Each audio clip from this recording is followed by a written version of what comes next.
where Facebook realized, okay, this is going to be a hard thing to launch here. Yeah. You were working on Ethereum. You thought this would not work.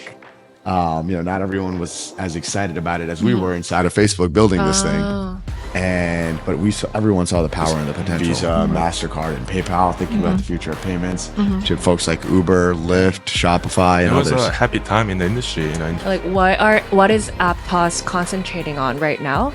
Like, What do they usually look for in Aptos, and what are some things that you guys provide for them? As an investor, one of the key things that we look at in the founder is time to the market. How fast they can execute the vision. Who's going to take, it's going to take us another 12 months. That's 12 months of runway. Now what? Like, what's your current thought on like these L1s, L2s who claim that we are like faster? We have not seen any L2 that rivals our performance. We have not seen an L1 that rivals our performance. it's easier for the teams building on Aptos to move to other ecosystem. Assets that are measured in millions or billions. Yeah. The global financial economy is measured in a quadrillion. Yes. I get emotional when I tell this story, by the way. So,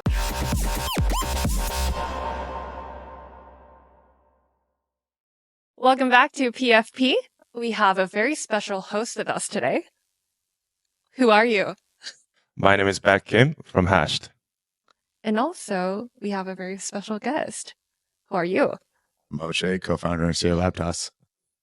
Well, thank you so much for having me. I was fortunate to be an early investor in Mo and Aptos. I've been an investor in crypto Web3 startups last 7 years with Hashed. Before being in the crypto space full time, I was a robotics engineer and founder. And most recently, before crypto, I was at Amazon Web Services in Seattle. My journey in crypto kind of started accidentally. I've been a active hackathon participant since high school. I was born and raised in Japan, moved to US in high school, and didn't speak any English. And one thing that really boosted my ego was, hacking and building. Wow. And that's how I really, started thinking about, I love building, fast paced, testing something with the market, testing something from the customer and getting feedback. And after startups and Amazon, I started getting a little bit bored. So with me and my roommate at the time, who's my college friend, who was also at Microsoft, we were both kind of cruising. So we started reading white papers, shitcoin investing in 2016, 17. We just go to University of Washington Library and start building.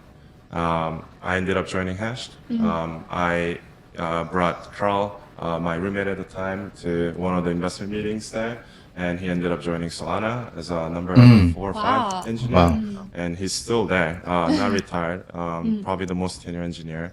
So that's how my journey began. Yeah. How did you find out about Mo and Aptos? And what intrigued you? I think it was a dinner in Brooklyn through our mutual friends in New York. Mo was at Libra or DM. I don't know because the name changed. Yeah. He was at Facebook basically. Leading strategy and BD side of the huge organization. I was at Hashed visiting New York. Was based in San Francisco. Got to connect and wow, very interesting guy. Obviously at the time Facebook and the whole blockchain project has been on for a long time. Also had a lot of different challenges. So it was a great opportunity for me to learn a bit more about what largest scale Web3 project at the time was going through. And I think we actually met again in front of Shake Shack at JFK. And Was it an accident, or did you guys schedule? We were both craving, I guess, before flight. And I asked for his number, and we stayed in touch. And then he told me, "Hey, I think we figured out a way to actually launch this thing. Let's work together." Wow. Okay. For you, you're a serial entrepreneur, right? So after Facebook, you founded another company, a blockchain-based company. Well, not after Facebook. That was before I joined. Okay. Before I joined Facebook. And yeah, I guess I can share a little bit of my story. But I didn't know you were born and raised in Japan. Are you fluent in Japanese? Yeah. I went to all local schools. So Like a lot of people ask me, like, did you go to international school? But I didn't speak English, so I struggle more. So you speak perfect English. Yeah. I mean, that's since high school. So, yeah. New things I've learned about you today. Yeah.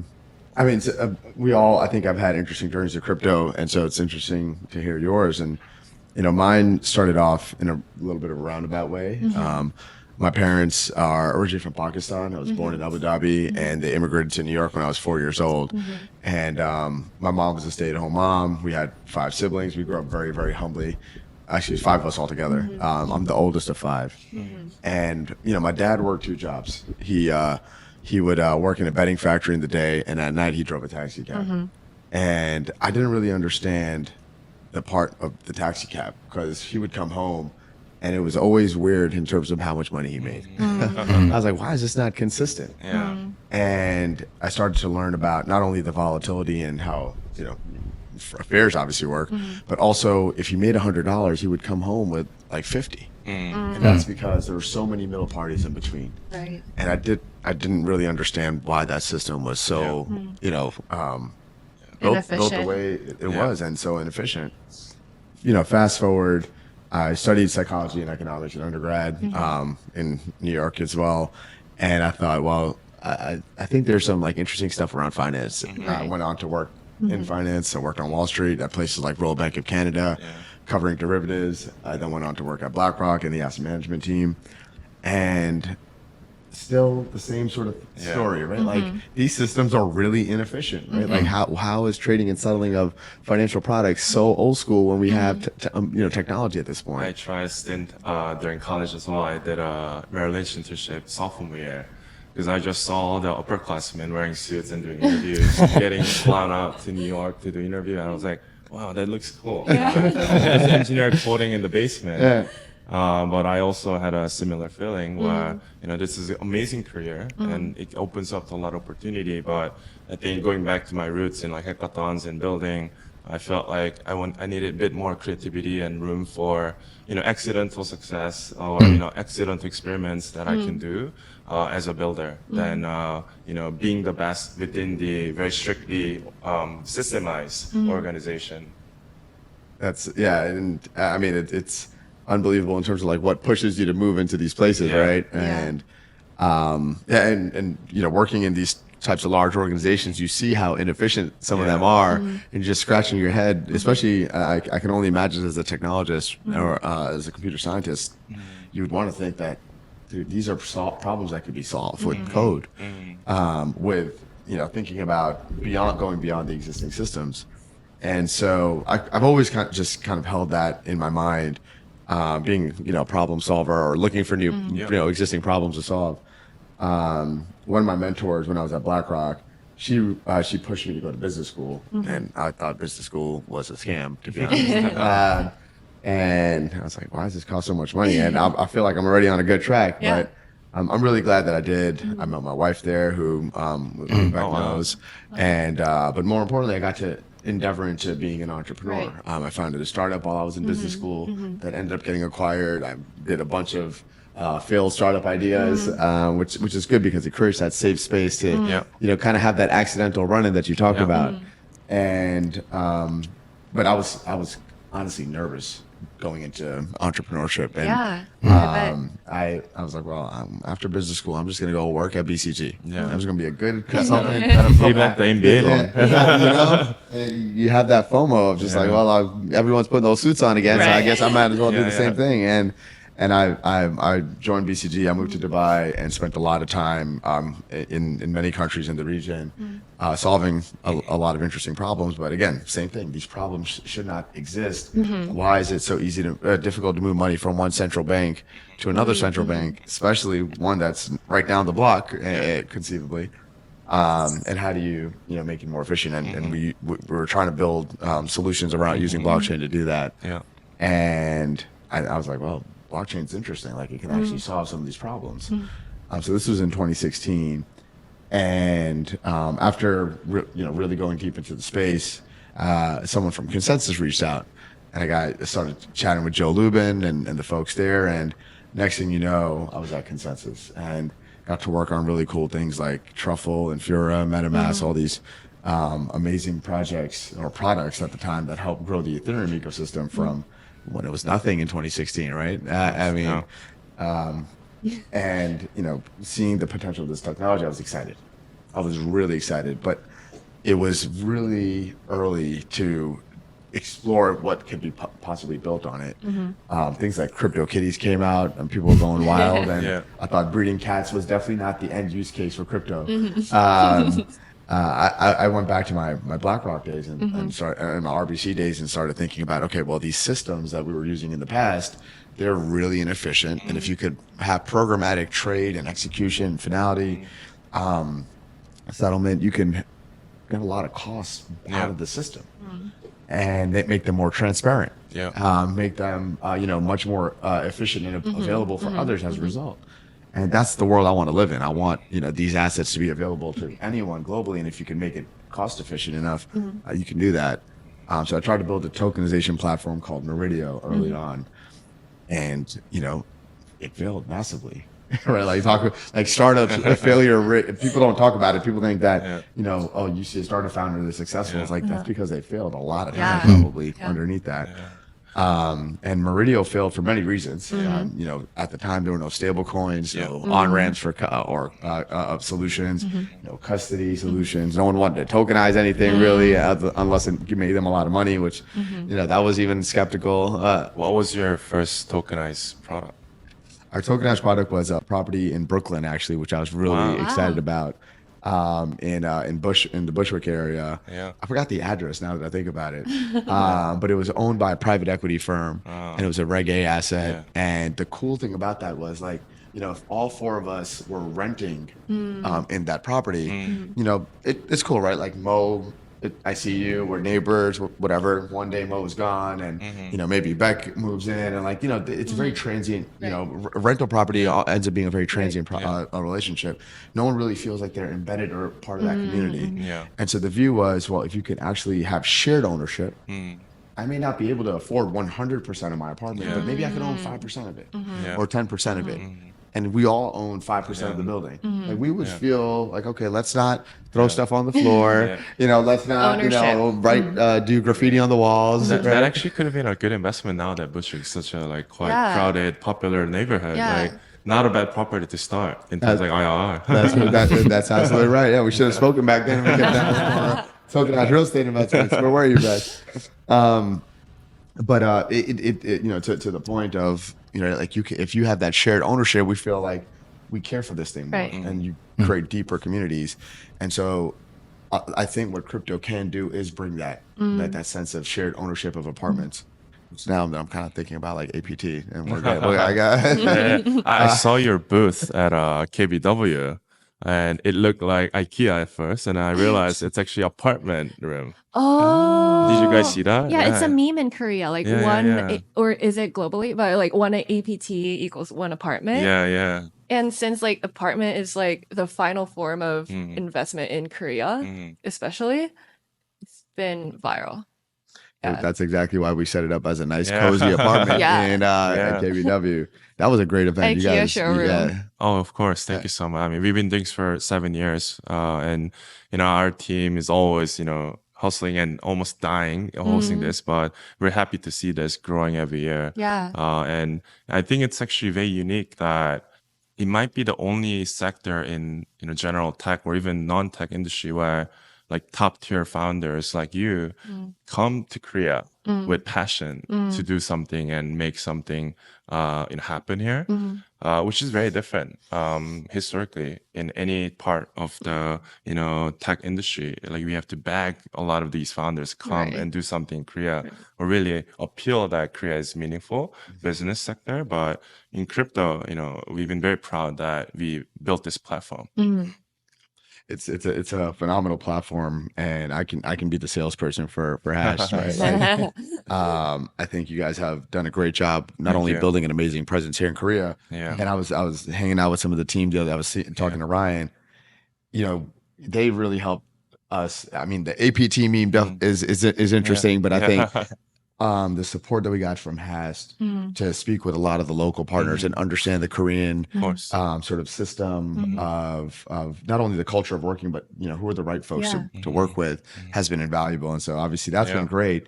And now, I thought I had to go to Hash for when I came to Korea, but now you guys have expanded globally in such an amazing way. These guys have offices in India. I got to talk to Hash. They got offices in they got a presence in Abu Dhabi. I got to talk hometown, to right. I got to talk. I was like, I got to talk to Hash from my own hometown. Like what? And then of course, Singapore and US. And he's in San Francisco. I'm on every flight. This guy is going to Korea. Geographic decentralization. It's actually so funny. Our first time we met was Shake Shack JFK. But then every time we go to these conferences, we end up in the same flight. Like we don't plan this, but so I just cool. find this guy. We never text or coordinate. I kind of know that I'll see him at the gate.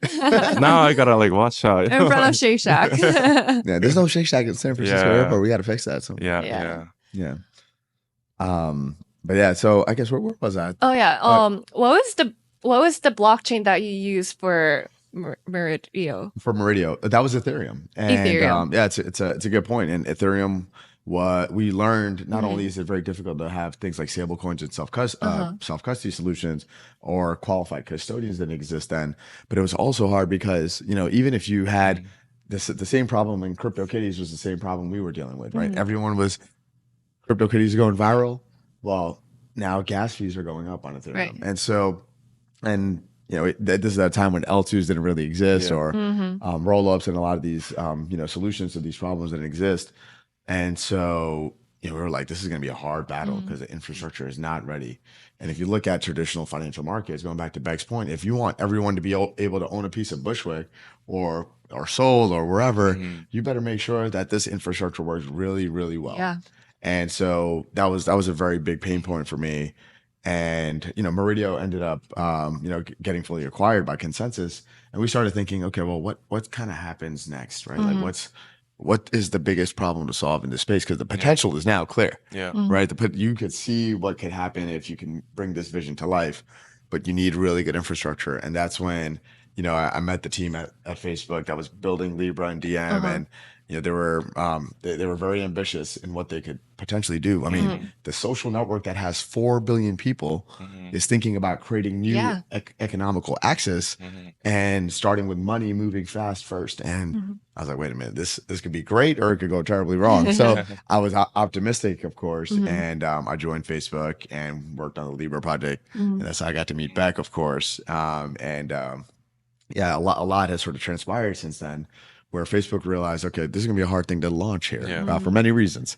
Not everyone was as excited about it as we were inside of Facebook building this thing. But everyone saw the power and the potential. Right? Libra or DM had amazing DM association members that wanted to see this vision come to life, whether it was Visa, MasterCard, and PayPal, thinking about the future of payments, to folks like Uber, Lyft, Shopify, and others. It was a happy time in the industry, that, it was almost a validation that, these industry leaders are thinking about something to do with Web3. Obviously, it was very high level, but just the fact that they're putting their logos on this association meant, okay, they're studying, researching, and thinking actively about what they can be doing.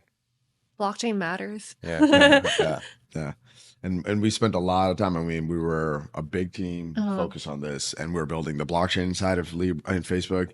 We're building a wallet, and we're building the stablecoin itself. And, after we realized, okay, this is going to be a very difficult thing to launch, my co-founder, Avery, and our CTO, Avery was at Facebook for 10.5 years. Wow. So, he understands when systems go from, a few hundred million people to 4 billion people, what needs to actually exist and how do you design these things? And, we're very fortunate to get an opportunity to take that same technology that we had built for almost 4 years inside of Facebook, work with great investors like Hash, like PayPal, A16Z, Multicoin, and others who also saw the same opportunity in Web3, right? Infra needs that upgrade, and Facebook's tech could potentially do this. And fast forward, here we are with Aptos and me sitting here in the seat. So you were working on Ethereum. You thought this would not work.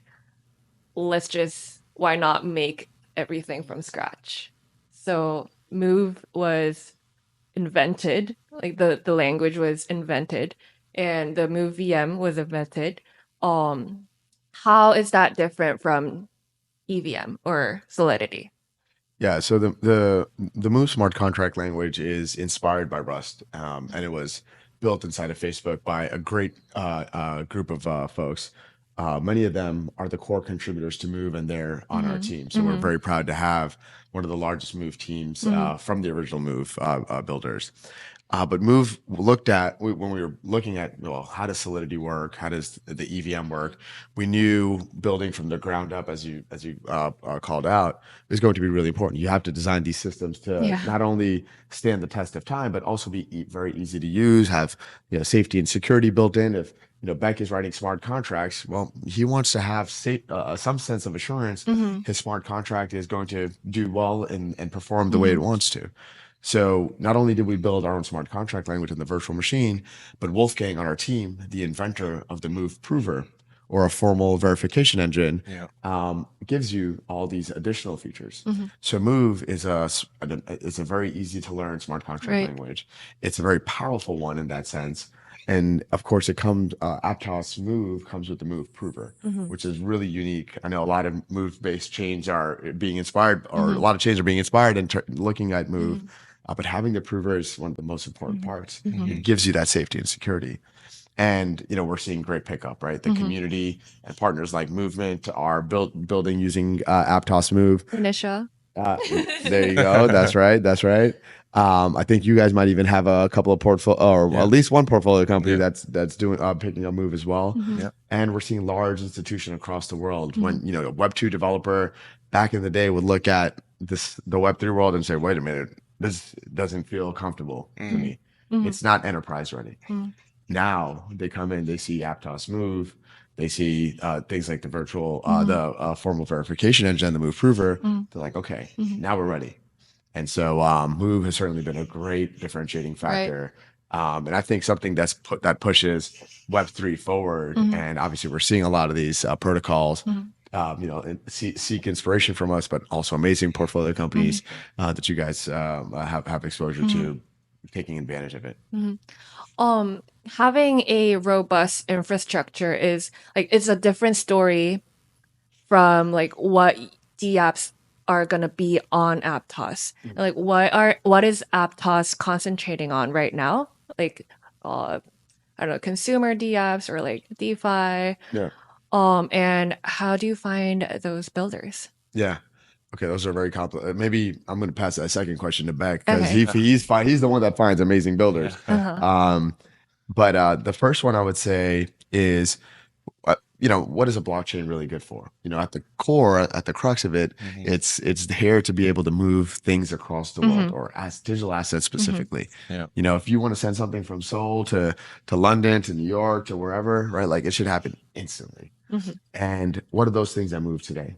Messages, sure, but money is, I think, one of the most important things, right? If you want to be able to send, if I need to borrow a couple of dollars or get funded, right? I want that money to come as quick as possible, as seamlessly as possible. And you can extend that not only globally beyond borders, but also right here in Seoul, right? If I'm a merchant, if I'm a small merchant, maybe I don't want to wait for 3 days for my payments to clear with my, card provider, my point of sale device, my bank, so on and so forth. I want that money to move instantly. And now we finally have systems like Aptos that can do that. And they can do it better, it can do it faster and cheaper than existing payment systems. So that's really powerful and something I'm sure you guys are excited I about. definitely agree. As an investor, one of the key things that we look at in the founder is time to the market, how fast they can execute the vision and bring it out to the customers or target market, and be stable and be able to scale on that promise. And I think being the relatively new framework and the platform, Move provides more standardized way of building compared to Solidity or others, where it had multiple iteration of growth over many years, and there's many ways of approaching or architecting dApps or building. and scaling. But because Move kind of suggests that, hey, this is how you do these certain things, it's much easier as an investor to have a conviction or confidence that this team is in the right path in terms of the infra side and architecture. Whereas on the general, like Ethereum and others, which we have a lot of amazing builders, that's great. But sometimes, we also don't. So I think that kind of the spectrum of, kind of, I guess, relatively low quality to grade. I think Aptos really pushed the builder to be in the more upper spectrum, which gives more confidence to the retail consumers and also the investors and partners. It's a great point. I mean, we try to select the best founders that understand the benefits of Move, because they have great ambitions in building this next generation of financial systems, right? Whether it be DeFi, whether it be stable coins, and going all the way up. And you want them to get to market fast as possible, and you want them to feel like, okay, this is going to be better than the existing system. And so, we try not to play the volume game. We look for people that are, phenomenal that we can work with, and we give a lot of support, right? When we're when we see an ecosystem project that is doing something special, we put a lot of weight behind them. Whether it's someone like Merkle Trade, built right here in Korea, we want to make sure that they understand what upgrades we're doing to the protocol so they can keep up and take things to the next level and, of course, win market share. And so, when you find those special people with the right ideas and the rigor and the ability to execute, we want to put a lot of horsepower behind them, and of course, working closely together helps as well. Yeah, and as an engineer who got into this industry through hackathon, not to bash on your previous product that you were selling, like such as Truffle or Infura, I tried those in the earlier days, and it was, terrible, building. And the terrible part was not necessarily the tech, but it was just that everyone was building in a different way on these platforms. Right. That, like coming from like FANG background, like you go on Stack Overflow or other places to get help and just try to understand what's the norm or kind of standardized form of building so that I can, I guess minimize the range of error. But, in the early days of Ethereum, it was very hard because everyone was doing such a different thing. And also because people were not happy with it, they were trying to change the way it's used to, which is the part of innovation. But as a newcomer to the industry, new builder, it just adds so much stress. And I think for Move ecosystem and Aptos, it's very new compared to Ethereum others, but it's not going through as much of that stress compared to what I experienced as a builder in the early days of Ethereum. And I think that's just the pace of innovation that's accelerating in the ecosystem, and also, and I think why Move ecosystem is able to really have this momentum we have today. Yeah, since you are in Korea, what are some of the visions that you want to achieve in South Korea? And what if there's any ecosystem partners that are based in Korea? What are they, and what are they working on? Yeah, it's a good question. I mean, we talked about this actually before you guys invested, how important Korea is in terms of a market to think about for many reasons. But one I would say is there's a great young population that's open to using technology faster than probably anywhere else. Mobile penetration is very high. GDP growth is phenomenal over the last 2 decades, and so there's all the right sort of pieces are there. So that's kind of like the cookie cutter answer. But like the way I feel is the culture is here, right? And so I'll share a little bit more personal story, but I think the combination of that appetite and the right pieces, but also that culture, it makes it really important to be here. And that's why we've been coming to Korea. This is my 8th time here, my daughter's 3rd time here, and when we hosted Aptos Experience, we knew Seoul was going to be our home. We had our first hackathon in Korea. Oh, yeah. So the love is both ways. Yeah. That's where I first met you too. Yeah, Do you remember? Was that at our hackathon? Did you eat? Yeah. The DID, we used DID to make a POAP for it. Yeah, I think you were just out of Colombia going through like a hacker house, like a developer bootcamp, right? Yeah. That's right. That was my first hackathon, and like first anything ever, like first step into crypto. I was so happy to have got the third place. in Yeah. Aptos. I regret not continuing to build because then I joined a validator company, so like I could not. But it was a great experience. Did you find any other builders there who continued to build on Aptos? Yeah, I guess Merkle Trade was Merkle. one. Yeah. Yeah, they're killing it. Yeah, Yeah. I heard. You want to talk about them a little bit? Actually, Yeah, I mean, they're, kind of very domestic founders from Korea, and we found them early on. They were building on different ecosystem initially. And it was a quite, common problem where the founders had great vision and idea, but they were very local and they didn't have much visibility from the global mainstream crypto market. And they thought Aptos could be a platform for them to scale in a more technical way, but also in a global market. And, I think Aptos platform and the hackathon really did that. I think they won, right? They were first place. Yeah. Yeah. That's right. And that really highlighted and gave them attention among investors, Aptos community, and they started growing. Yeah. Yeah, and going back to the question, this is such a beautiful story, right? Like a local homegrown project, a group of founders working side by side with Silicon Valley, engineers and builders, and catapulting them to the global stage, right? That's amazing. Like, and that's the kind of opportunity that should not only be available in like New York or Silicon Valley or Seattle. It should be available right here in Korea because there's amazing builders, right? And that to me, like, is one of the coolest things that we could see and aspire to support, right? Developers and applications that people are using in America that are built in Korea beyond just like hardware devices. And that's cool. Like that, it moves me and gets me excited because it's fresh, it's fun, it's empowering, right? And I think, Jessie is the validation of these such event. I mean, she's great as she is, but I think the Aptos event really allowed her to connect with the builders from US globally, and that allowed her to, connect with the local, firms, and now she's the industry veteran, hosting you. That's right. You're still building, right? No, I mean, you were hosting her, but now she's hosting you. So the tables have turned. I love it. I love it. I love it. Yeah. I talk about Aptos a lot when I get like an interview because it's how I got into this industry. And like, on the Aptos, the materials or like videos that Aptos posts on Twitter, like I'm in that a lot. I'm in it too. Yeah. I'm so easy to find. I'm always like tallest guy in the room. And I'm like, oh man, they use it again. Yeah, I mean, look, we got amazing people. I'm sandwiched between, so we love highlighting those stories, right? Because those are true stories, right? We want to highlight the people that have been with us since day zero, day one, and that really means a lot to us, and hopefully that helps all of y'all, right? Gets you your next guest, or hopefully it ends up being an amazing portfolio company for you guys.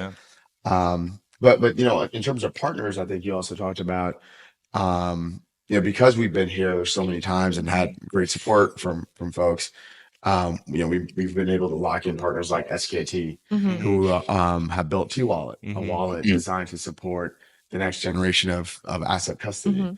And Aptos is the preferred blockchain. So when you want to, Merkle Trade might be available in T-Wallet, or the future Korean won might be available in that wallet, and it'll make it easy to send money or trade, just as it is sending a text message. So that's really cool. And it's huge, all right? Because they're one of the biggest distributor in Korean market. 30 million users, right? And that needs a lot of trust to build on trustless, decentralized network. Ironically. And so going back to a point Beck was making earlier, right? Like we want our infrastructure to be that level, SKT level. And when you hit SKT level, a telco that supports, that doesn't go down, right? Imagine how people would be upset if that network went down. That's where we want to be. And, we're obviously honored that they selected us.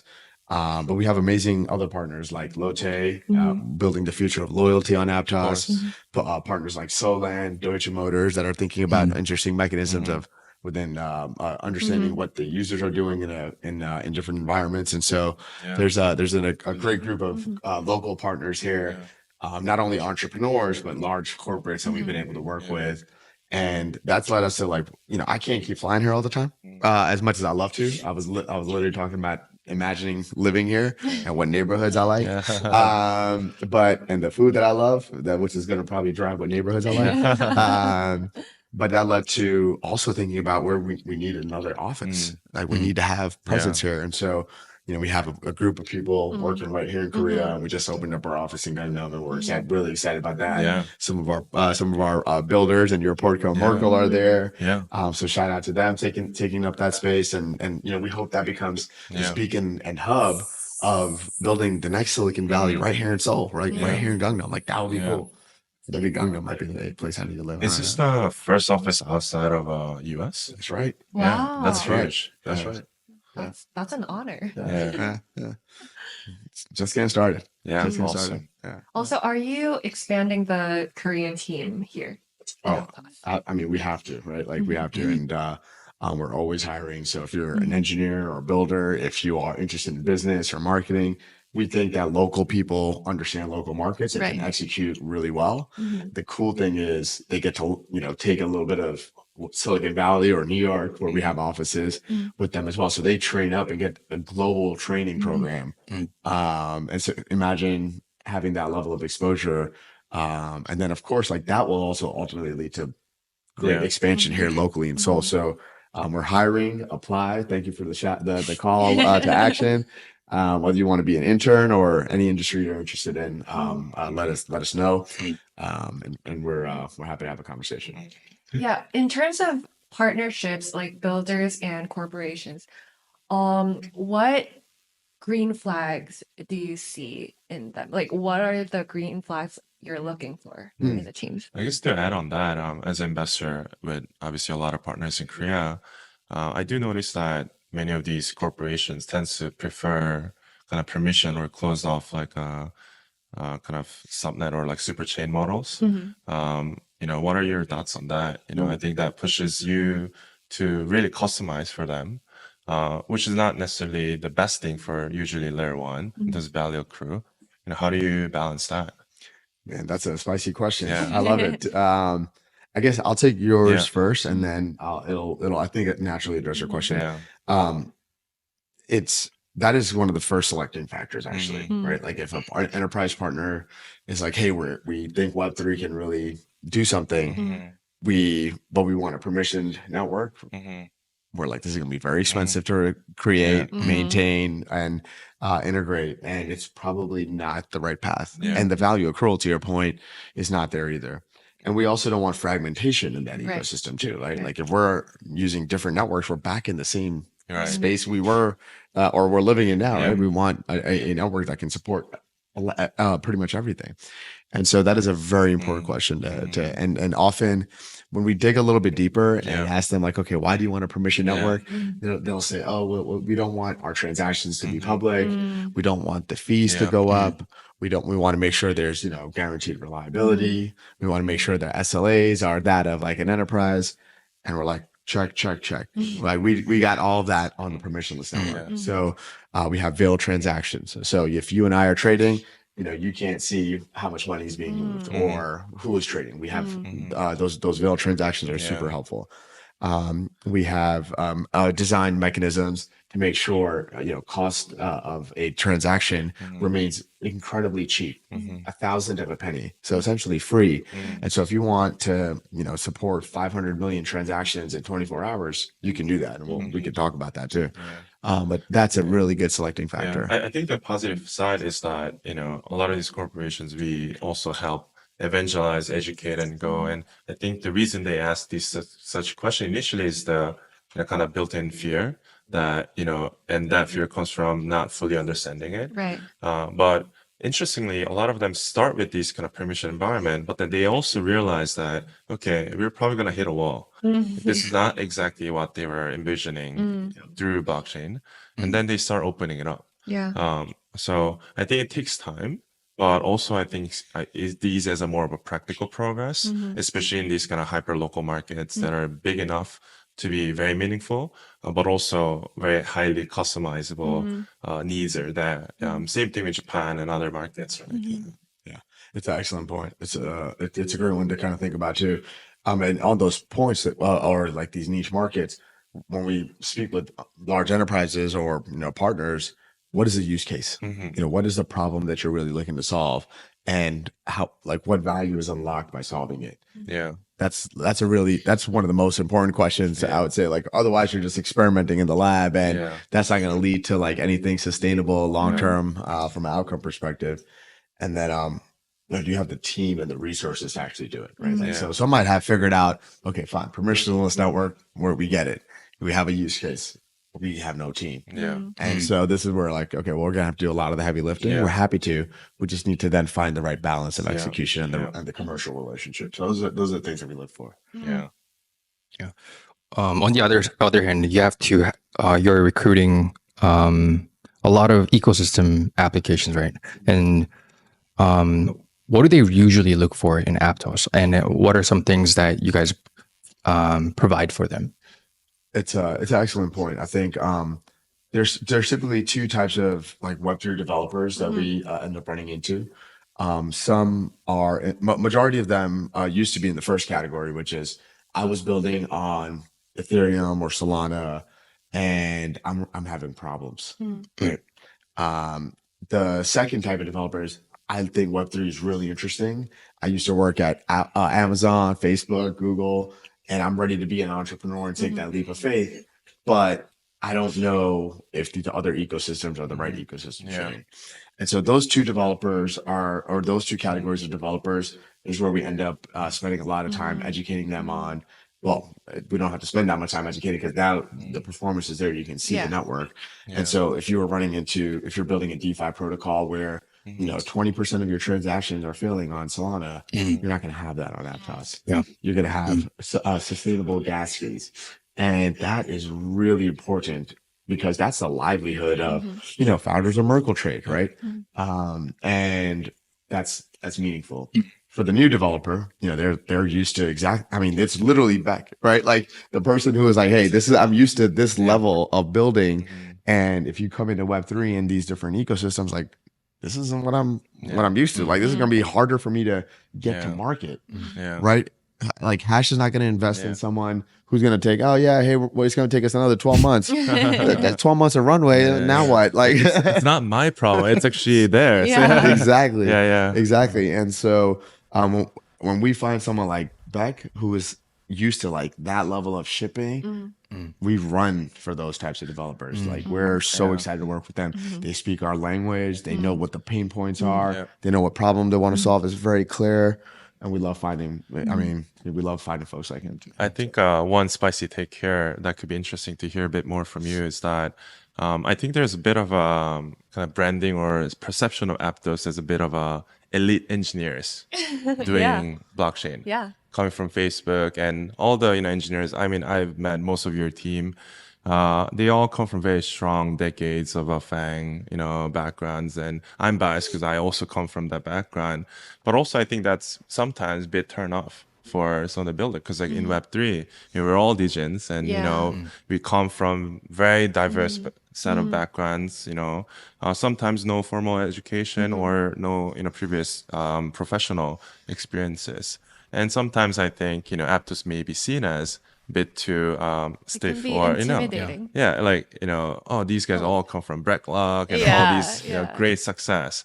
Can I actually fit in, that Aptos environment? And I think, like one thing that I see as a potential is that you guys opening office in Korea is actually really interesting, because for Korea, Google did this, Amazon did this, Facebook did this, a lot of global companies did this, but Korean office, a lot of opportunity for local developers and students to actually move to Silicon Valley, move to London, go to different global hubs like Singapore and become global, leaders and builders.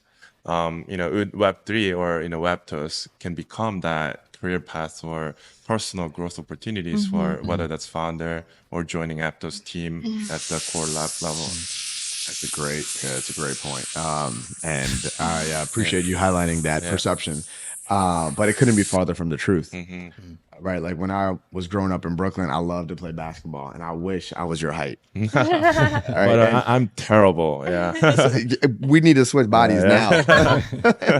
But the point, I couldn't get on the basketball court because everyone was tall, right? Or there might be this perception of like, well, you have to be elite to belong, and I think that couldn't be farther from the truth. And everyone has their own entry point and their own style of doing things.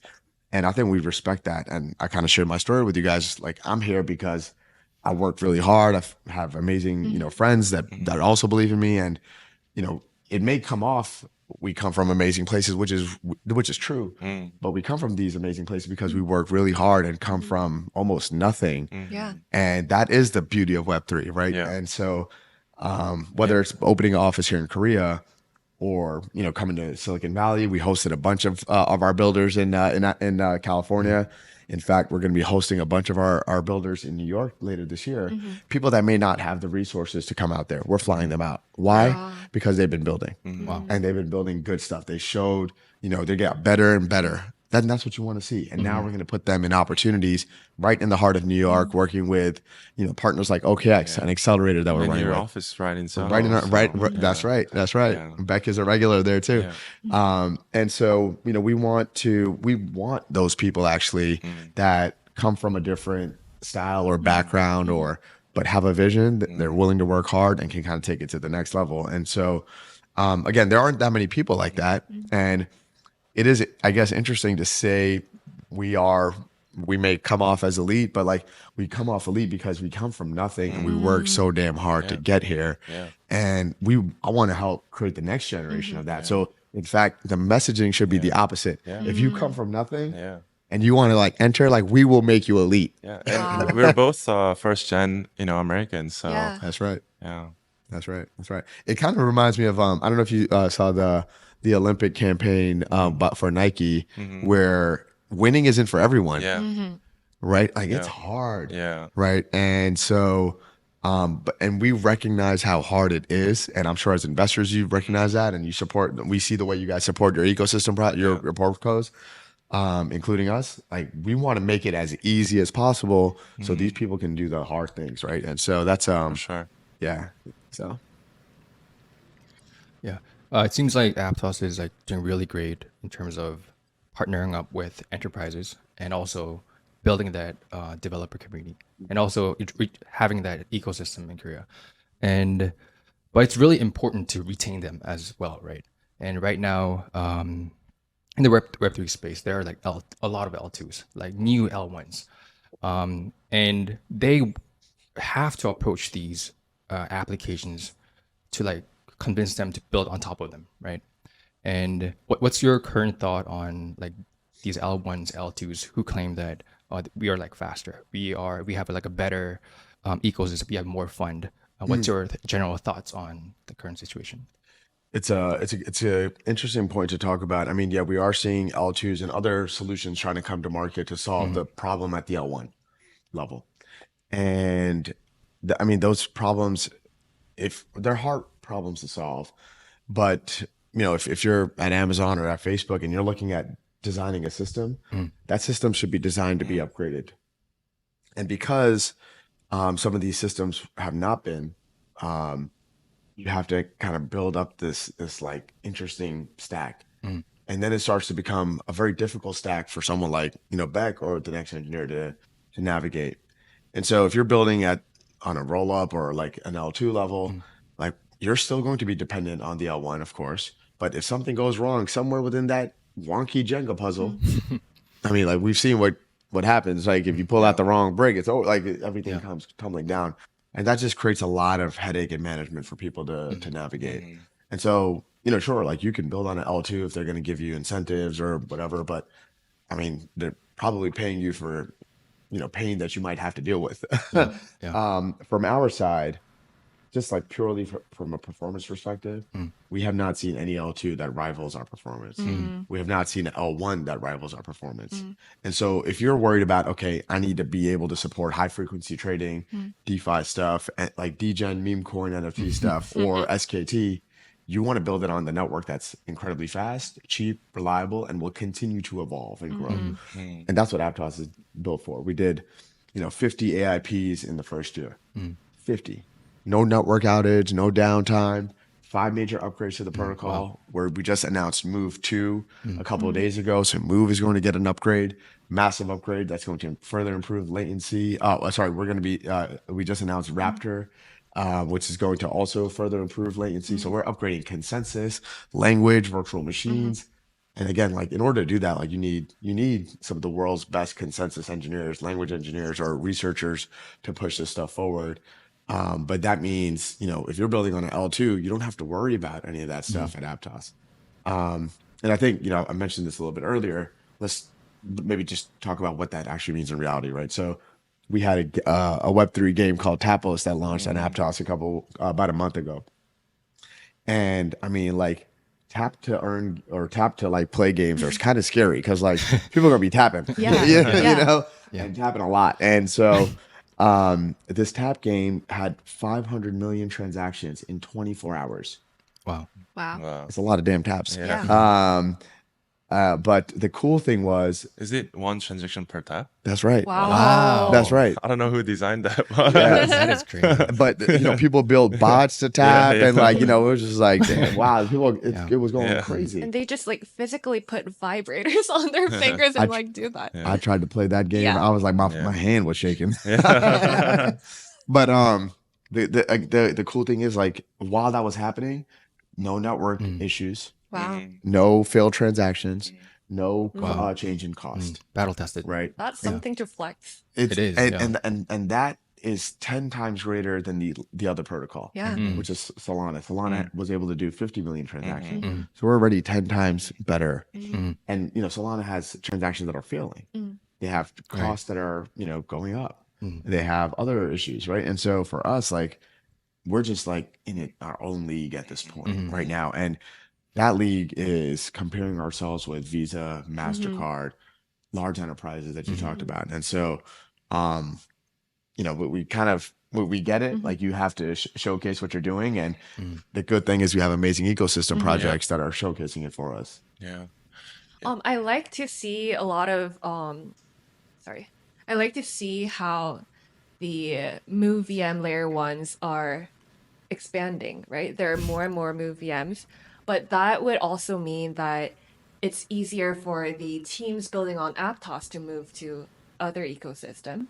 How do you support the teams, and like how do you think about that?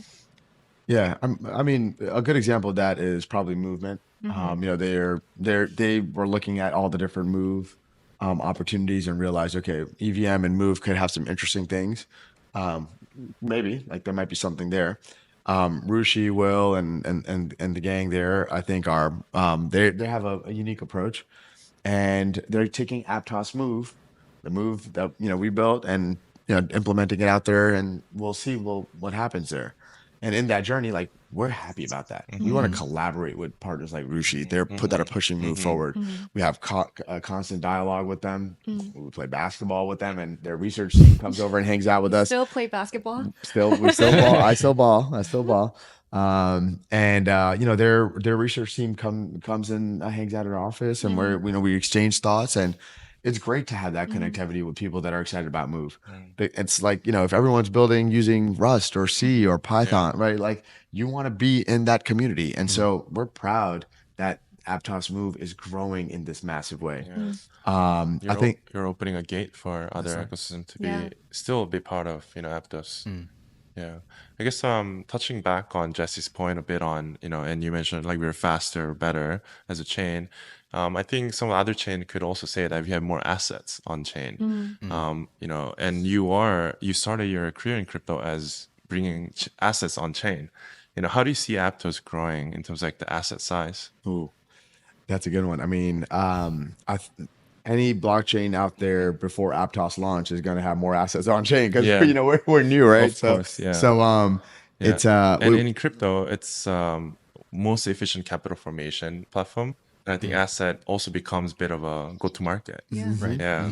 Yeah, and so we did think pretty hard about this, and we wanted to find the right sort of assets to come on chain, and work, obviously closely with them as well. And so you have not only folks like Merkle who, are crushing it with things like TVL, but new forms of money that are starting to come on chain. New DeFi protocols that we're building in the EVM world. So partners like Aave, and I was just on stage with Saudi a couple of days ago. Aave's been trying to grow the DeFi ecosystem and that vision of making access to financial systems everywhere. On the Ethereum ecosystem, they've grown assets, a couple billion easily. Not easily, it's a long journey. Yeah. And so now they're bringing all those lessons that they've learned and going to be launching on Aptos very soon, right? And it's been amazing to see the Aave community really understand Move and what's possible. Yeah. That's going to grow assets on chain. We just announced, or Tether just announced, they're going to be launching USDT on Aptos. And when that happens, big news. Yeah. big news, right? Like I don't know how long Tether does research before they get comfortable, but it's amazing that they were able to get comfortable with Aptos Move so quickly, and they see the performance, they see what can happen, and when USDT goes live on Aptos, that'll be the fastest dollar in the world and the cheapest dollar in the world. So talk about efficient capital formation. Yeah. Like imagine what's going to happen when USDT is just flowing. Right. And one day I hope to see Korean won on Aptos. I hope to see other forms of currency on Aptos so things can move. And so we're excited about these like types of things, but we're not alone. We're working with amazing partners like Franklin Templeton and even Libre, who is tokenizing real financial products or structured financial products on chain.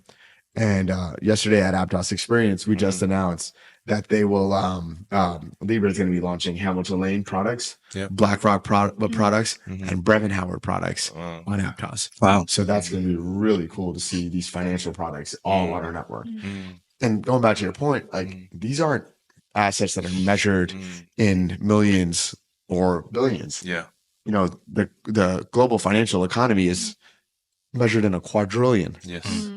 Like that is what we're focused on at Aptos, and right? they tend to gravitate towards bigger asset pools because it's seen as safer. That's right. Right. Yeah. That's right. So it's an excellent point. And 2 years of our network being live, some of the largest asset builders are getting ready to launch their assets on chain. So we're very excited about what's going to happen in 2025. Some cool stuff coming soon too. Awesome. In 5 years, what do you envision Aptos is going to look like? In 5 years, what does Aptos look like? Man, I can kind of answer that one very easily. And from our perspective, right, like Web3 has been very difficult to approach for builders, for users. And I think we would love to be in a place where that is not the case. And we've been talking about that for a long time. You've been investing in the space. Everyone probably says this every year. Yeah. But I think we're showing stuff now for the first time. We just announced Aptos's card yesterday at Aptos Experience. 2 days ago.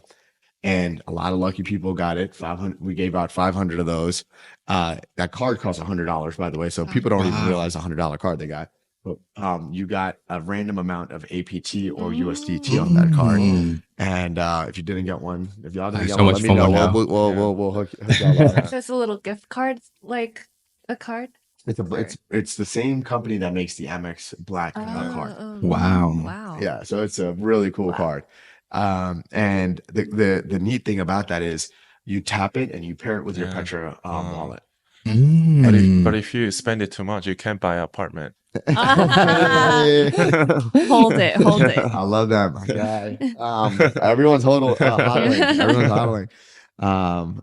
Oh yeah, can I get that real quick? I want to show it actually. Oh, nice. Right here. Boom. Ooh, Just like that. Wait, can I see? Yeah. It's metallic. I like that. Wow. So it's an NFC so that you can tap it. It's an NFC, yep. And the cool thing about that is, I'll hold it up for the camera real quick. Do that. So like That one. Bam. Yeah. All right. Here, let me show it to you too. Did you see one? you. Did you get one? No, Oh, I we wasn't gotta the get- lucky 500 people. Okay. we'll get Oh, it's you guys great. one. Wow. Yeah, so you just tap this thing on your phone, on your Petro wallet, and you pair it right away. So when the network has USDT on it, it's immediately going to be available on your wallet on this Aptos card. Wow. And the cool thing is, if you forget your phone at home, your APT, your USDT is right here. Wow. It's right here, Yeah. right? And where does it go? Right, it goes right in your pocket. It's sitting No right. more QR codes and all that. No yeah. more, nothing. And it's going to be sitting right next to your credit card. It's going to make your credit card really uncomfortable. Yeah. And this is what you're going to want to flex with. So, keep an eye out. We're going to be sharing a lot more of these with others Yeah. too. But I mean, this is just the start, Yeah. right? This is just the start. So that vision of like 5 years, I hope it's accelerated next year, right? 2025. But in a way that, again, it's just like that upgrade that happens in the background. When telcos are upgrading from 3G Yeah. to 5G, you don't see it. It's just like, oh, my YouTube video plays really well now, right? Or my Twitch stream works, or this podcast is like seamlessly available. Yeah. That's the world we want to be in 5 years from now. Like Web3 is moving things Yeah. so quickly, and no one even blinked. No one even knew what happened. That would be an amazing place to Yeah. be. Yeah. Just paying coffee, like buying coffee with Yeah. USDT, USDT, not APT. Yeah. APT. That's right. That's right. So we're excited That's about amazing. that. Yeah. Mo, what does Korea mean to you? I get emotional when I tell this story, by the way. So when my parents immigrated from Pakistan, from Abu Dhabi to the US, they didn't speak English. They didn't know where to go. They had we stayed with some random family friend of a friend of a friend, right? My mom was walking around the neighborhood in Brooklyn, and I grew up in an area called Brighton Beach, and she saw a for rent sign, and that for rent sign, she called, and was a guy named Mr. Lee, and he became our landlord and rented us our first place. It's a Korean guy, actually. Yeah. A Korean immigrant, actually, who came to the US. And we lived in that apartment until I graduated from college, so for 20 years. And Mr. Lee was just an amazing man. And there were days where I told you about how taxi income Yeah. is volatile, right? Yeah. You may not be able to make rent. Yeah. He was such a sweet person, and he let us slide, right? And I'll always be very grateful because he not only did he support us financially, Yeah. he gave me my first computer. Yeah. Wow. Right? 'Cause my dad couldn't afford to buy us a computer, Yeah. and so he gave me my first computer. Wow. It was like a bunch of orange dots on the screen. I was like, how do I navigate this thing? And then I was like, I need a printer. He gave me my first printer. Wow. And man, so to me, like the touch to Korea goes way beyond just, being here, and like having, great people that I know here, but I know them as a function of my roots in Brooklyn. That's amazing. And I believe last time you also came to Korea with your mom, right? Yeah. How was that trip? Man, so my mother-in-law, Yeah, mother-in-law. Yeah. Sorry, yeah, mother-in-law. Sorry. Yeah. Man, my mother-in-law Yeah. is a very good point. Yeah. She's half Korean too. Yeah. Oh, wow. Yeah. Thank you for the reminder. I Yeah, gotta shout her out. Yeah. Which means my wife is a quarter Korean and my daughter is 1/8. Yeah. Is that right? Or 1/16? 60. Quick math. Yeah. Yeah. And so that's kind of crazy actually. She's a Korean family. Yeah.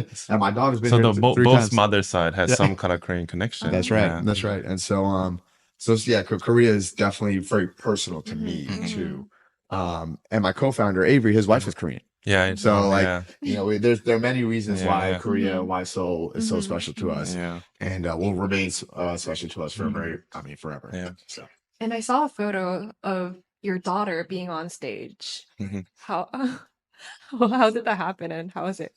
yeah, I mean, the best way you don't have any kids yet, but No. you'll if you get there, y'all are too young for kids. Yeah. Y'all like what, Gen A? We're Gen Z. Gen Z. We're Gen Z.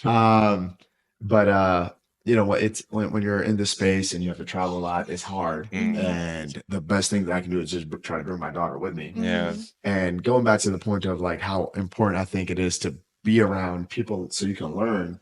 I try to bring my daughter with everywhere with me so she can learn and be exposed to different things. And so, she actually loves hanging out with Korean people. She has a lot of Korean friends here. Every Korean grandma, like mother instantly becomes her grandmother, which is cute. I